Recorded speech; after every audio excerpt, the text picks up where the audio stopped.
શરૂઆત કરીશું મહત્વપૂર્ણ સમાચાર સાથે। સુરતમાં લક્ષ્મી ગ્રુપ પર ચોથા દિવસે આઈટીની રેડ યથાવત છે। સોના ચાંદીની જ્વેલરી સહિતના દસ્તાવેજ કબજે કરવામાં આવ્યા છે। 8 કરોડની જ્વેલરી કબજે કરાયાની પ્રાથમિક જાણકારી સામે આવી છે। બ્રોકર અનિલ બગદાણાને ત્યાં આઈટી વિભાગ દ્વારા તપાસ કરવામાં આવી રહી છે। અનિલ બગદાણા હસ્તક જમીન ખરીદી હોવાની માહિતી સામે આવી છે। અન્યના નામે જમીન ખરીદ્યાનું ખુલશે તો જમીન સરકાર હસ્તક લેવામાં આવશે। સમગ્ર પ્રકરણમાં ઈડીની પણ એન્ટ્રી થઈ શકે છે તો મોટા પાયે હવાલાથી વિદેશ નાણાં મોકલ્યા હોવાની પણ આશંકા વ્યક્ત કરવામાં આવી રહી છે। વધુ વિગતો સાથે સંવાદદાતા દિવેશ પરમાર આપણી સાથે સુરતથી લાઈવ જોડાઈ ગયા છે। જે દિવેશ, અત્યાર સુધીની તપાસમાં શું બહાર આવ્યું છે અને હાલ હજી કેટલો સમય સુધી આ તપાસ ચાલવાની છે? બિલકુલ ધરતી, જે પ્રકારે સુરતમાં જે ગજેરા બંધુ છે તેમને ત્યાં જે અલગ અલગ જગ્યાઓ છે તેમને લાગતા વળગતા સાથે જેમનો પણ સંપર્ક છે તેવા તમામ જે તેમના બિઝનેસ પાર્ટનર છે તેમના તમામને ત્યાં આઈટીની સર્ચ છે ને આજે ચોથો દિવસ થયો છે ને હજુ પણ આઈટી વિભાગ દ્વારા આ સર્ચ છે તે યથાવત રાખવામાં આવી રહ્યું છે।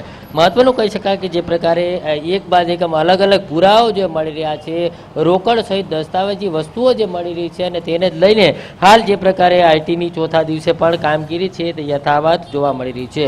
મહત્વની વાત એ છે કે જે પ્રકારે આ ગજરા બંધુઓ જે છે તે ડાયમંડની સાથે સાથે રિયલ એસ્ટેટના વ્યવસાય સાથે પણ સંકળાયેલા છે અને ખાસ કરીને જે પ્રકારે મિલેનિયમ 2 અને મિલેનિયમ 4 આ બંને ટેક્સટાઇલ માર્કેટો બનાવવામાં આવી હતી તેમાં ક્યાંય ને ક્યાંય ટેક્સટાઇલ માર્કેટોમાં મોટા ભાગે કૌભાંડ આચરાયું હોવાની આશંકા જે છે તે ઇન્કમટેક્સ વિભાગને મળી હતી ને તેના જ કારણે તેમણે આ તપાસનો દોર છે તે શરૂ કર્યો હતો।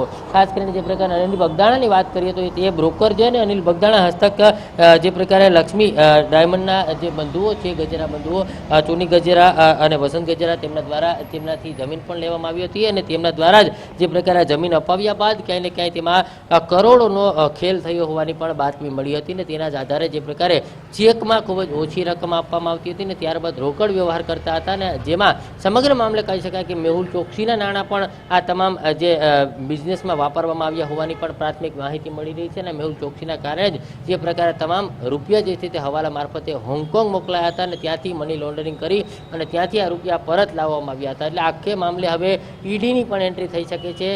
જે પ્રકારે આઈટી વિભાગની કામગીરી જે છે તે ચોથા દિવસે પણ યથાવત છે ને હવે આ સમગ્ર મામલે હવાલા કૌભાંડની પણ માહિતી સામે આવી રહી છે ત્યારે હાલ જે ઈડીની એન્ટ્રી પણ થઈ શકે છે તે પ્રકારની માહિતી મળી રહી છે। અત્યાર સુધીમાં 8 કરોડના જ્વેલર્સ સહિતની જે વસ્તુઓ છે તે જપ્ત કરવામાં આવી છે, સાથે સાથે કરોડોના દસ્તાવેજો પણ જપ્ત થયા છે। એટલે એક બાદ એક અલગ અલગ જે તપાસના જે દિશાઓમાં તપાસ કરવામાં આવી રહી છે અને અલગ અલગ તેમના જે ભાગીદારો છે તે તમામને ત્યાંથી અલગ અલગ વસ્તુઓ છે તે મળી રહે છે। ખાસ કરીને અનિલ બગદાણા જે છે તેમનું નામ પણ ખૂબ ચર્ચામાં રહ્યું છે કારણ કે તેમના હસ્તક ખૂબ જ મોટી જમીન જે છે અને ખાસ લોચાવાળી જમીનો જે છે તે લેવડાવવામાં આવી હતી અને તેમાં કરોડોનું કૌભાંડ થયા હોવાનું આશંકા છે અને તેના જ કારણે અલગ અલગ જગ્યાએ રેડ કરવામાં આવી હતી। હજુ પણ અનિલ બગદાણાને ત્યાં પણ રેડની કામગીરી છે તે યથાવત છે અને ત્યાં પણ સર્ચ કરવામાં આવી રહ્યું છે। એટલે હજુ પણ ચોથો દિવસ થયો છે અને સતત ચોથા દિવસે પણ આ પ્રકારે અલગ અલગ સર્ચની કામગીરી છે તે યથાવત જોવા મળી રહી છે। ધરતી, જે દિવેશ વિગત સાથે જોડાવા બદલ આપનો આભાર। તો આજે સતત ચોથો દિવસ છે અને આજે પણ આઈટી વિભાગની તપાસ હાથ ધરવામાં આવી રહી છે। આ તપાસમાં ઈડી પણ સામેલ થઈ શકે તેવી પણ પૂરેપૂરી સંભાવનાઓ છે।